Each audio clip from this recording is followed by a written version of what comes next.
In today's episode, I am going to be talking about the growing threat to our culture and race relations in this country. Boy, you really need to know about this.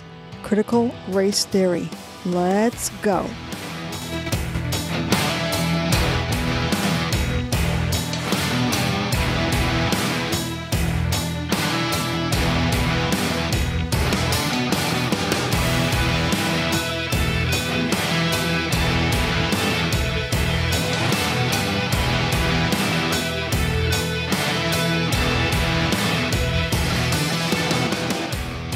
This is Stephanie, and this is Truth Detective. You know, I am a researcher, a cultural anthropologist, and I love to investigate, discover, and tell you about the facts on certain subjects, even if they make me so angry and feel like screaming, as this topic does. Well, you know, I didn't know about critical race theory a couple of years ago, but it is out and in the news all over the place. So if you don't know about it, that's okay, because here I am, your purveyor of truth.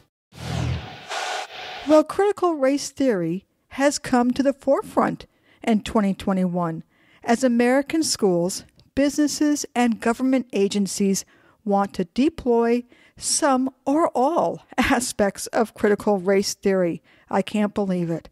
In an article from my local Connecticut newspaper, which also I can't believe, I found some important information on critical race theory that may help clarify what it is, as it did for me. Here are some critical points from the article. Critical race theory is an ideology predicated on the idea that American society was founded on racism, not liberty.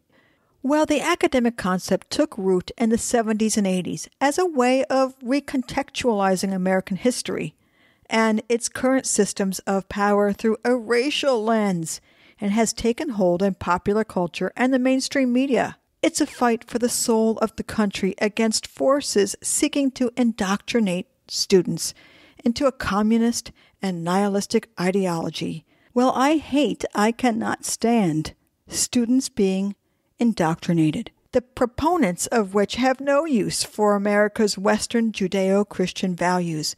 Yes, there are some people that just hate the Western Judeo-Christian values that we have here in America.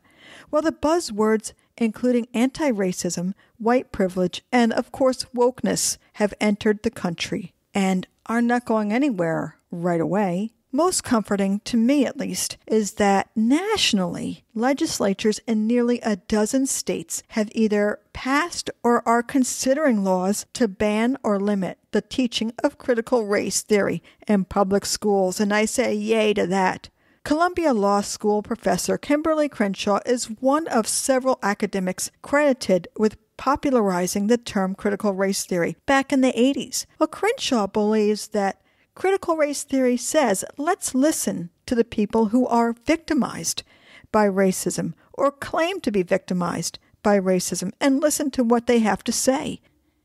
Hey, Kimberly, I have no problem with that. I believe that we should learn from our history and learn about our mistakes in America. And this includes racism. There is some truth to what you have said. But there is a debate among academics about its utility in the classroom. That's where the problems start. In other words, let's listen to the people who are victimized by racism and listen to what they say. Yes, but it's about recentering the impact of race on things that we see in the world today and asking questions about the impact of the racial dynamics in our society, both the ones that are visible, that we see, and the ones that are invisible. But like what? Advocates say critical race theory encourages healthy inquiry into systems of power, but there is debate among academics about its utility in the classroom. In October of 2020, there was an enacted executive order not allowing schools to teach critical race theory. However, this hasn't stopped the current administration with an executive order rescinding the previous president's October 2020 order on banning critical race theory. It is so bad. A lot of people are just in disagreement of what it is good for. Christopher Rufo is a senior fellow and director of the Initiative on Critical Race Theory at the Manhattan Institute. He's great. He is also a contributing editor at the City Journal. He has been at the forefront of critical race theory in schools and now in the private sector. He really has some great information. If you want to follow him on YouTube, I will leave some links in the show notes. You won't believe some of the things that he has to say. He has concluded that CRT is racist, dangerous, and is heading the country to a dark place that, if not defeated, will be hard to see our way out of. It is, in my opinion, of course, infiltrating our nation at a rapid speed, filling Americas with quote-unquote big lies, such as we are not all equal. We are racist. We are going to be racist. There is no way that we can come together. White privilege and white supremacy are a huge barrier to the black and brown culture in America. White people and white men in particular should be called out for being oppressors and for keeping the black and brown Americans oppressed. That's terrible. There is something wrong with this construct. As I have always known and felt that all Americans have freedoms and are equal and have opportunities just like everybody else.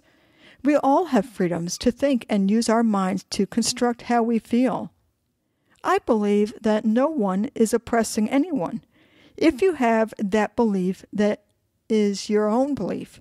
And perhaps, just perhaps, in my opinion, you need to adjust that belief on your own. And perhaps, just perhaps, through self-reflection.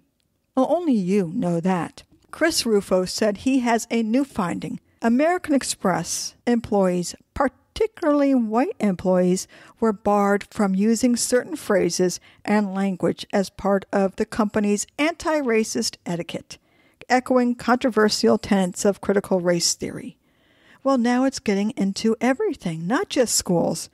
They explicitly told white employees that they can't even say, "We are all human." And if they say this, they're going to be considered racist microaggressors against African Americans. In a separate instance, American Express employees were told they cannot say anyone who works hard in the U.S. can become successful. What? And in his research, Rufo wrote an article entitled, "What I Found Out About Critical Race Theory Shocked Me." And it shocked me reading it. Well, he says critical race theory is an academic discipline that claims that the United States was founded on racism, oppression, and white supremacy. Well, we know that. We know that's the tenets, and that these forces are still at the root of our society. But are they? He goes on, to the surprise of many Americans, this basic package of ideas has become part of the curriculum in some school districts across the country. I hate knowing this, but the resulting lessons have discovered through my reporting, and this is Chris Rufo talking, that are deeply divisive and, I believe, border on political indoctrination. Well, take, for example, in Cupertino, California, an elementary school forced third graders to deconstruct their racial and sexual identities. Then rank themselves according to their power and privilege. In Springfield, Missouri, a middle school forced teachers in a diversity training session to locate themselves on a oppressive matrix. Interesting. The trainers told straight white English-speaking Christian males that they are members of the oppressor class, and handouts warned of covert white supremacy. In New York City, Chris found that a public school principal sent parents literature including tools for action and touting white traitors and advocating for full white abolition. And in Portland, Oregon, Chris says he found that students are not only subjected to critical race theory curriculum, but they're also trained to develop their so-called white identity and are taught about racial justice in the terms of a revolution and or resistance. Well, we can see that this is not exactly going to help children or people in general. In practice, critical race theory in school is a form of state-sanctioned racism. State legislatures worried that children will be indoctrinated into this destructive ideology are right to prohibit these lessons in public schools.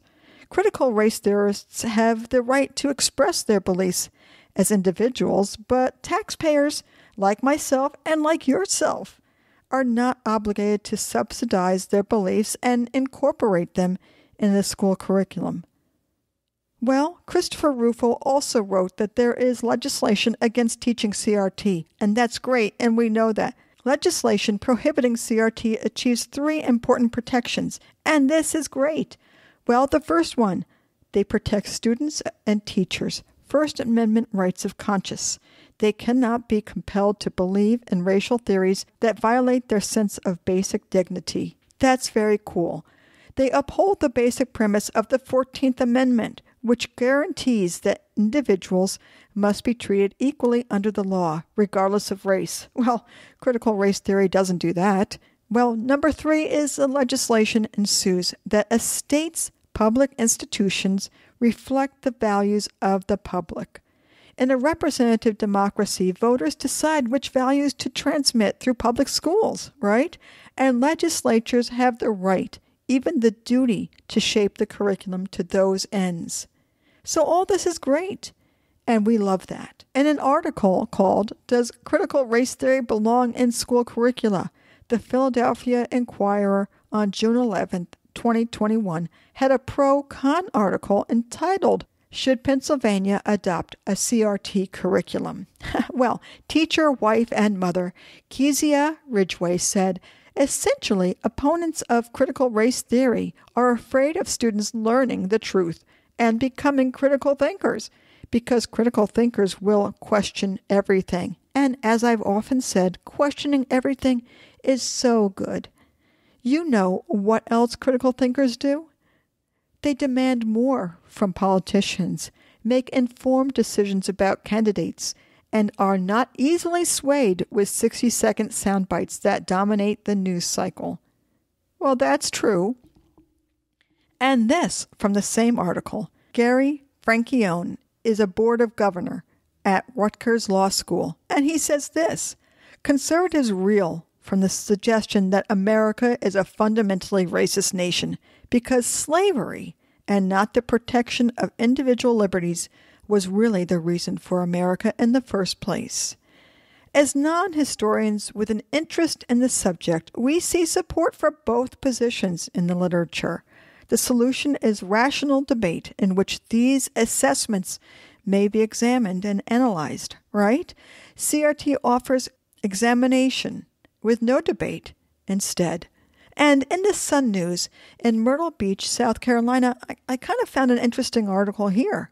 I found that CRT paints an overly negative picture of America and makes white children feel guilty for actions they didn't personally commit. Critics argue that critical race theory places too much emphasis on a person's race and not enough on a person's character or individual actions.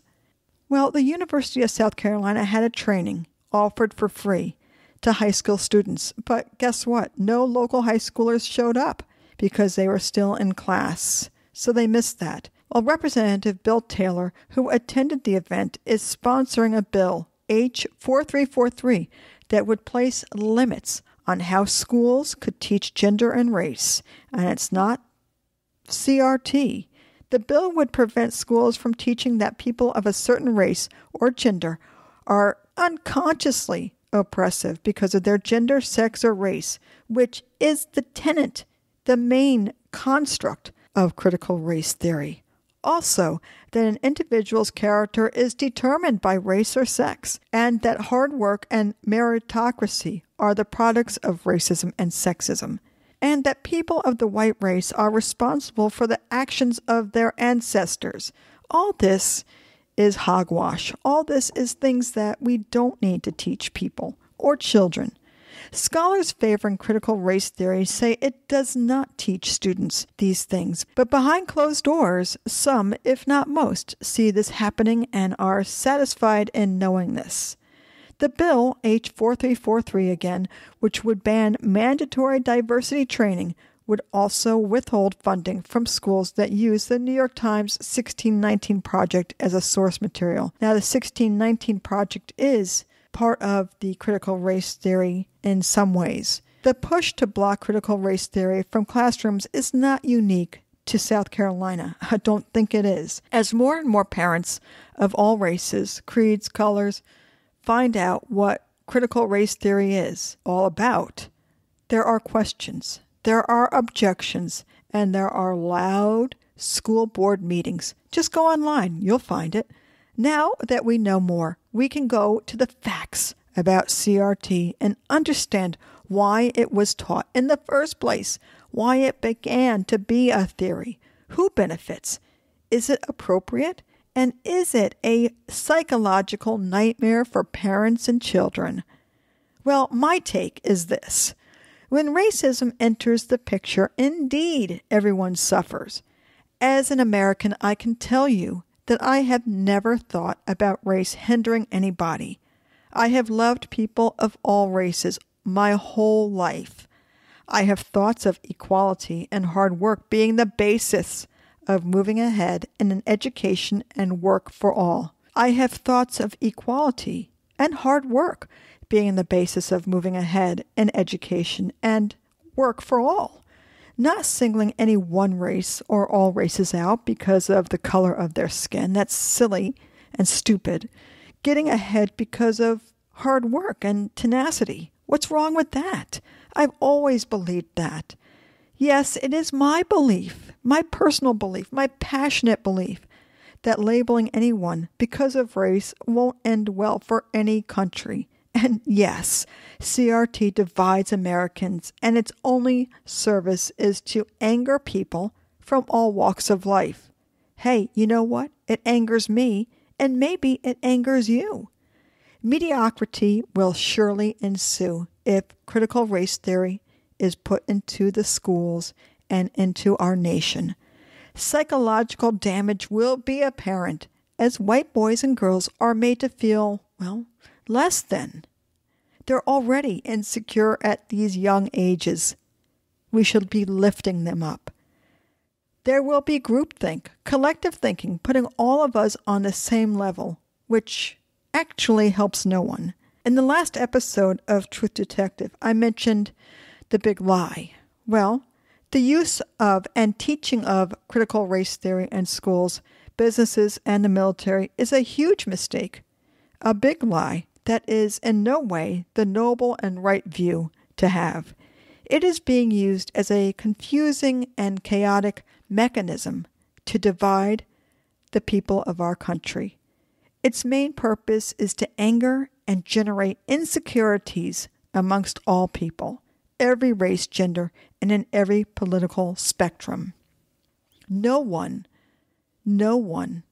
will benefit. This is not the America I grew up in.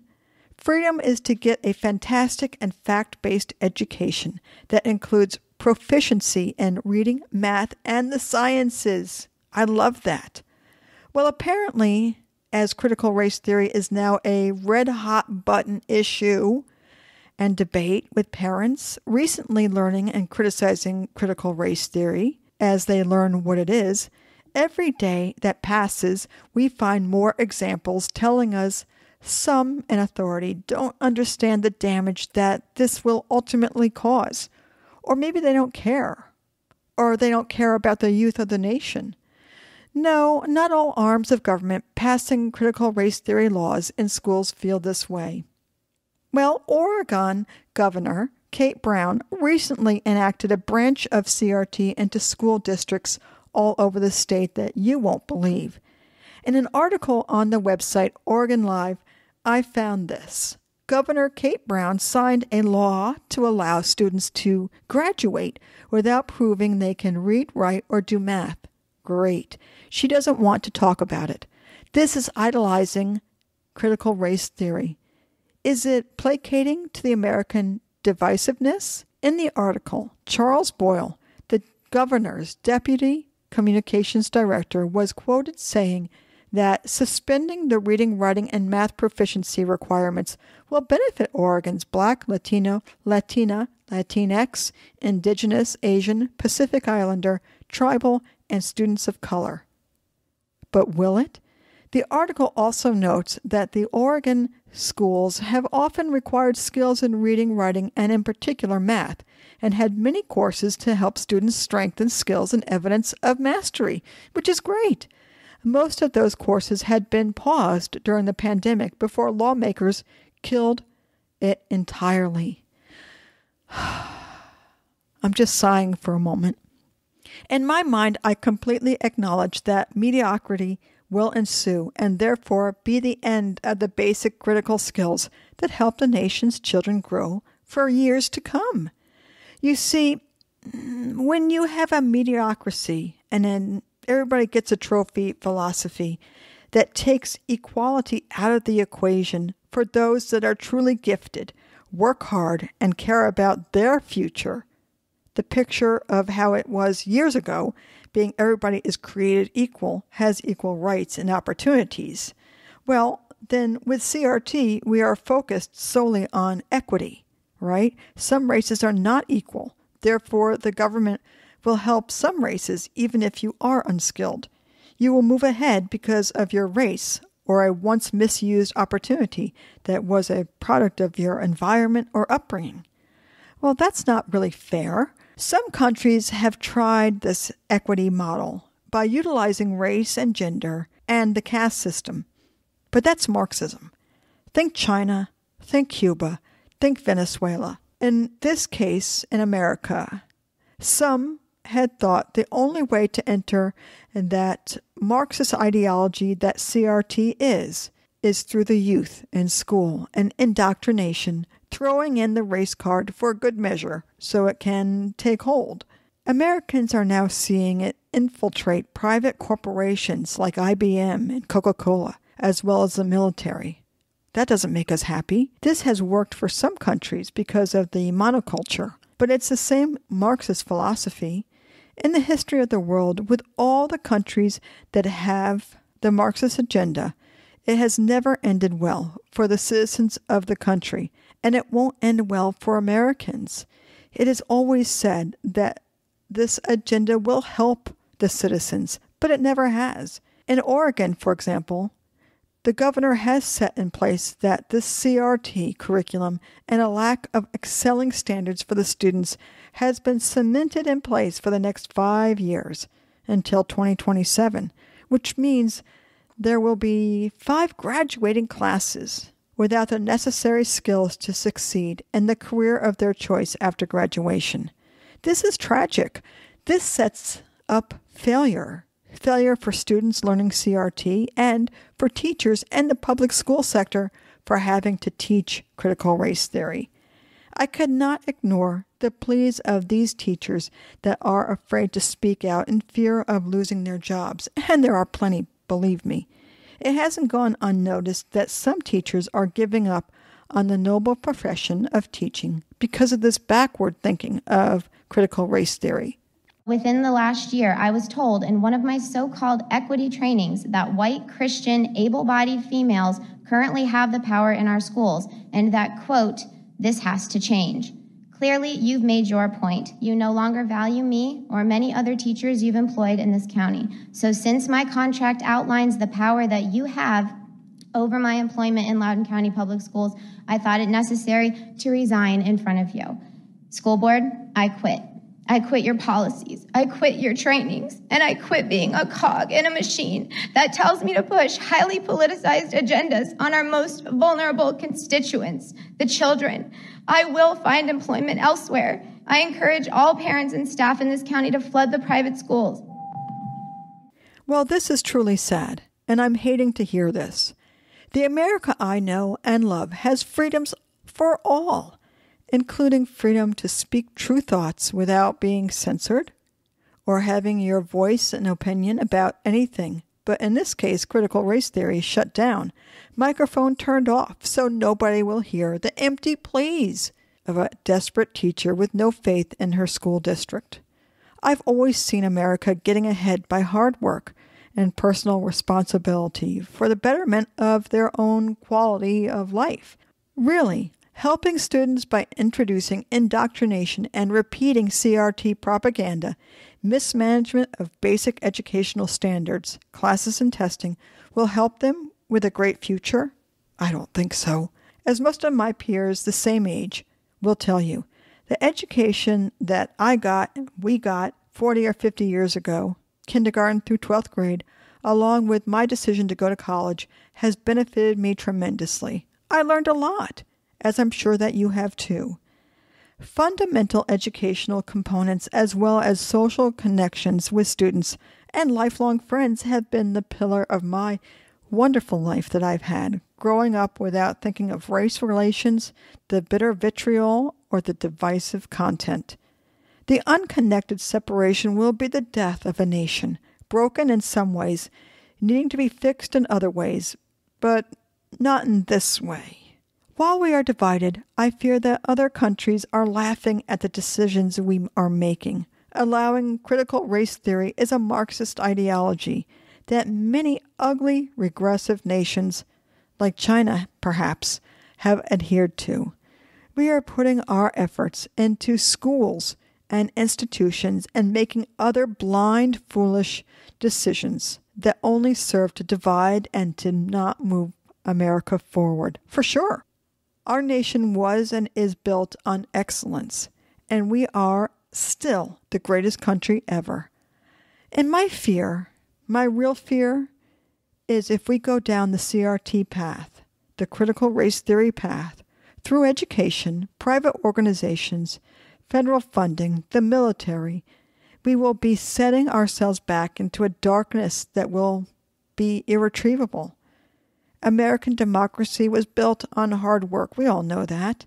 We all must contribute to make our United States united in all the ways we can. As independent and successful rapper Tom MacDonald tells us in his most recent release, just released on Friday, the song Brainwashed, white privilege is enforced to amplify division. Also rapping about indoctrinating the children in the schools and separating the white from the black and fabricate a problem made of lies.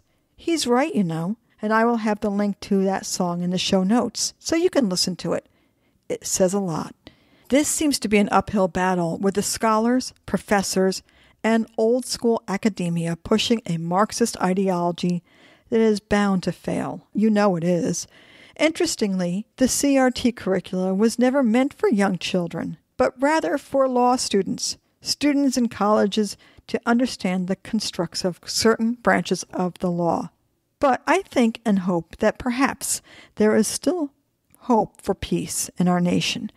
As more adults, town citizens, parents, and grandparents of all races begin to understand the Marxist constructs and demoralizing values of critical race theory, the holding back through critical thinking of our most vulnerable constituents of the American population, children, the young, impressionable people that will grow up with these dishonorable, disheartening, demoralizing ways of the critical race theory way of thinking. It is truly, truly heartbreaking. As a nation, we have not been perfect, and there is always room for improvement. We all know that. I often say, always, in all ways.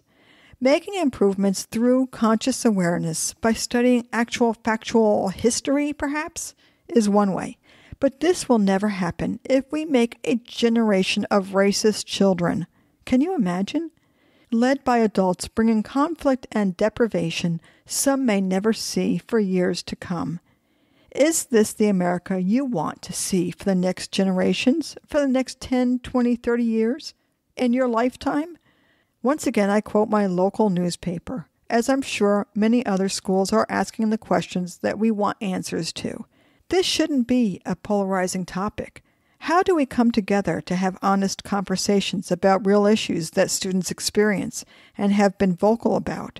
How do we get back to the humanity of having the ability to have those conversations about race and gender, and teaching children to have those conversations in ways that move us forward? Well, call to actions are immediately necessary as the push for critical race theory in the public schools, private organizations, military, federal agencies roll out quickly, very fast, faster than we've ever imagined. Here are some call to actions that you can do. And we all need to work together, by the way. This is how we're going to do it. Don't be afraid to speak your mind. I know everybody is. I am sometimes as well. You must be strong. Decide that you will not be intimidated by anyone. You are speaking your truth, what you believe, just like I am here on this podcast. And there is nothing anyone can do to change your mind. Go to school board meetings. The more people that are at these meetings, the better it is. The harder these school board meetings will win with the CRT curriculum when there is a group of people rather than one person speaking out against it. If you can, get your children out of the public school they are in. Say no to critical race theory by doing this. Hey, you know what? I know not everybody can, but try to do it if you can. Ask your children what they are learning at school. They will be honest with you if you ask them. And talk about it, debate it, and make sure your neighbors and your community know what you are thinking and what is going on. If you aren't a parent, like I'm not a parent, you are afforded the same rights. Attend school board meetings. It's your tax dollars that are paying for public schools, whether you have children or not. This affects your future as well. Go on any social media platform of your choice and start posting and spreading the word or two of wisdom. You can even have like a Facebook Live or a Facebook story. Not all people know about critical race theory in the schools, so it's important to get the word out however you can. And as always, become familiar with books and authors that are malicious, disgusting, and have ill intent. Remember, the more you know, the more you know, and you can make a difference with what you read and digest. There are a few books that I would suggest you read. I will leave them in the show notes if you want to check them out, just to say that you've checked them out. What are your thoughts about critical race theory? Well, if you are for it, if you believe in it, that's okay, because in America we are allowed to think and talk about things that we believe in. But if you, like me, are against critical race theory, against people, children, military, government organizations teaching about oppressors and the oppressed, about race becoming a major subject matter, then guess what? You can make a difference. You can, and you can get the word out that you're not happy about it, because this is actually part of what is going to affect our country going forward. And that's why it's so important. I would love to know what you do on this list that I just gave you. If you have any great ideas about things that you've been doing to combat critical race theory, I would love to know. This is just not great for the country. If you enjoyed this episode of Truth Detective, that's great, and I love that. Go to truthdetectivepodcast.com to get to my episodes, my show notes, and there's a little bio on me. And if you want, you can follow or subscribe to Truth Detective Podcast, and that'll give you the notifications of when new episodes come out. And that is so great, and I want that for you. I hope that you enjoyed this episode on a very important subject, critical race theory, and I'll see you next time on Truth Detective. Okay, bye-bye.